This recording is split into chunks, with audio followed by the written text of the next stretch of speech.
वालेकुम प्यारे बच्चों, उम्मीद करती हूँ आप सब खैरियत से होंगे। चलें सब बच्चे अपना पहला कायदा खोलें। सफ़ा नंबर 14। सफ़ा नंबर 14 में आज हम जो हमारा हर्फ है वो है टे। टे की आवाज़ ट। ट की पहचान ऊपर छोटी सी तोएं होती है।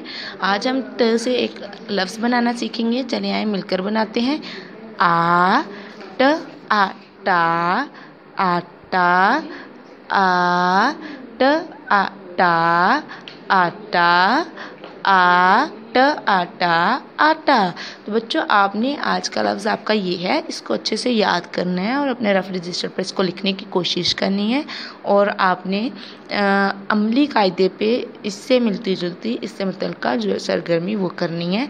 और मैं उम्मीद करती हूँ आप उसको बहुत अच्छे से करेंगे, ठीक है ना। और कल चूँकि इतवार है तो आप सब बच्चों ने अपने पिछले सारे तमाम सबक जो भी हैं, तमाम